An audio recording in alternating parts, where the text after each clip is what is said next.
এই যে দেখেন মাছি মরে পড়ে আছে, এটা কি এক্সপেক্টেড বলেন? এই জন্য বলি ঢেকে রাখতে। কেন বলি বলেন? দেখছেন, কারণ কি আপনার এখানে অনেক মাছি। কি মাছি না নাকি ভুল দেখছি আমি? বলেন, এটা কি উচিত? এটা কি কেউ দেখে খাবে? কত বছর হলো মিষ্টি ব্যবসা? অনেক বছর। যাক ভালো। আচ্ছা, কি কি তৈরি করেন? আপনার নাম কি?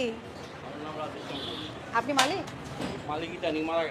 ও শুনেন, আপনি লাইসেন্সটা দেখাবেন আর আপনার বিএসটি করা আছে কিনা এগুলো একটু দেখাবেন আমার কাগজপত্র। হ্যাঁ, করা আছে? বিএসটি করা? আপনি দই বানান? দই বানালে তো বিএসটি করতে হবে। সব মিষ্টির বিএসটি করতে হয় না, সুইট মিটের করতে হয় আর দইয়ের করতে হয়। এটা তো করতে হয়, নিয়ম আইনে বলা আছে। তাহলে করবেন না? এত বছর ধরে ব্যবসা, আপনি তো ব্যবসা বন্ধ করে দিবেন না, আপনি ব্যবসা করবেন, তাহলে নিয়ম মেনে করতে হবে। আচ্ছা আচ্ছা, এই যে দেখেন, এই যে মাছ এই যে ভিতরে মরে পড়ে থাকে কেন? এগুলো আরেকটু পরে মানে আপনাকে একটু খাবার তো খাবারের বিষয়ে কিন্তু বেশি সচেতন থাকতে হবে, এটা আপনি নিজেও বোঝেন, তাই না?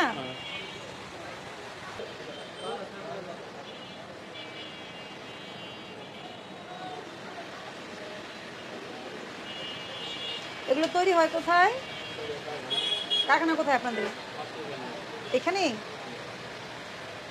চল একটু দেখি কারখানাটা। এই যে এই ছোট ছোট যে এগুলো আছে না, এগুলো এগুলো তো যে উড়া পোকা বা যেটাই হোক, ওটা আপনারা একটু মেনটেন করেন। হ্যাঁ, মেনটেন না করলে মিষ্টির ক্ষেত্রে কিন্তু একটু রিস্ক। কেন বলেন? দুধের তৈরি না? আসেন দেখি কোথায় তৈরি করেন মিষ্টি। নেন, এখানে এত মাছি কেন বলেন? এই জায়গাটায় কেন? এখানে কি কাজ হয়? প্যাকেট। এগুলো কিন্তু কেমিক্যালের। হ্যাঁ, এগুলো ইউজ করতে না করি। এটা কেন আপনাকে বলি, আপনি নিজে অনুধাবন করবেন। আমাদের গায়ে পশম ঝরে যায় না? ওই বানানোর সময় পশম ঝরে যায়, মানলে মাথার চুল ঝরে পড়ে যায়। এতগুলোর মধ্যে দেখবেন যে একটা চুল হঠাৎ আপনি চলে গেছে, তখন কি হবে? এদিকে কি? এদিকে মাছের বাজার। মাছের বাজার, তাই তো গন্ধ। গন্ধ পাচ্ছেন? দুধের জিনিস তো এভাবে করা যাবে? এটা কি? এটা কি নেকড়া?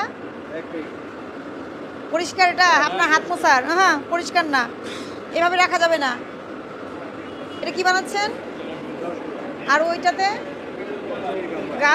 গাদ ফেলতেছেন। এই চুলাটা জীবনে পরিষ্কার করেন না? করেন? তাহলে যে এইরকম স্তূপ কেন, স্তর কেন? আপনারা যদি সুন্দরভাবে পরিষ্কার করে না রাখতে পারেন, মার্কেটে টিকবেন না তো, হারায় যাবেন। ড্রেস কোড থাকতে হবে সবার। আপনি যখন মাথা চুলকান বা এরকম গায়ে চুলকান, পশম ঝরে যায়, খাবারের সাথে চলে যাবে, টেরই পাবেন না তো আপনি। এগুলো কি? দেখি এদিকে।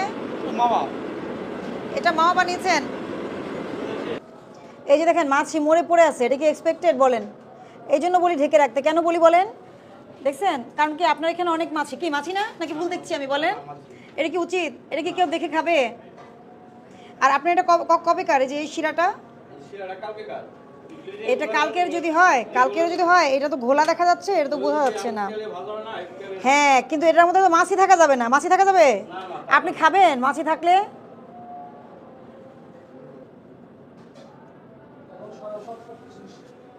আপনি এরকম এই যে খুঁজলে এগুলোর মধ্যে মাছি পাবেন। এভাবে খোলা থাকলে কিন্তু মাছি পড়বেই, কিছু করার নাই।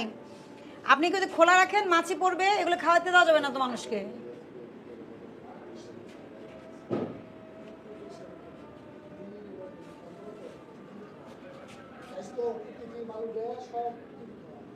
এই যে দেখেন উপর থেকে ময়লা পড়ছে, দেখছেন? আরে ময়লা, এই যে উপর থেকে আপনার ওই যে ইয়ের ময়লাগুলো আছে না, এগুলো তো ঢেকে রাখতে হবে। এইভাবে রাখলে হবে না, ঠিক আছে? আপনারা এইভাবে না না, নেট কবে দিবেন বলেন? আপনি তো নেট তো দিতে হয়। শুনেন, ঢাকনা দিলে গরম মিষ্টি নষ্ট হবে, কিন্তু নেট দিলে তো নষ্ট হবে না। নেট দিলে কি হবে? এগুলো ঠান্ডা হবে। কোথায় নেট আপনার? নেট টানানো আছে, রাত্রেবেলা ঢেকে রাখলে হবে? ওদিক দিয়ে তেলাপোকা দৌড়াবে, ওদিক দিয়ে তেলাপোকা দৌড়াবে। এই যে মামা রাখছেন, মামা বক্সে রাখেন, মামা এভাবে রাখছেন কেন? কেন মামা গরম? দেখি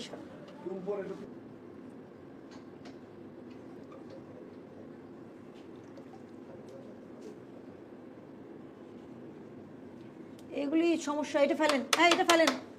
এটা ফেলবেন আর ওটা ফেলবেন। এখনই ফেলবেন, এখনই আমার সামনে ফেলবেন, এখনই ফেলবেন।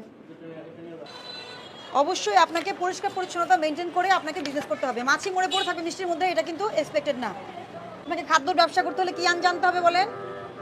নিরাপদ খাদ্য আইন 2013, ওখানে বলাই আছে আপনি কি করতে পারবেন পারবেন না। যেমন আপনার ড্রেস কোড দিতে হবে, যারা ওখানে খাবার তৈরি করতেছে সরাসরি ওখানে কি করতে হবে, গ্লাভস দিতে, হ্যান্ড গ্লাভস দিবেন আর শাওয়ার ক্যাপ দিবেন। এখন এই যে বড় গ্লাভসও পাওয়া যায়, কাপড়ের মতোই থাকে, ওরকম খারাপ না। আমি নিজেও দেখেছি আমাদের অফিসেও, আমরা ওই যে স্টাফদেরকে দিয়ে রাখছি যারা খাবার দাবার নাড়াচাড়া করে। হ্যাঁ, এটা আইন বানাইছে হচ্ছে নিরাপদ খাদ্য আইন, বিএসটিআই বানাইছে, কিন্তু ওগুলো যদি আপনি ভায়োলেট করেন ভোক্তাধিকার আইনও জরিমানা করা যায়।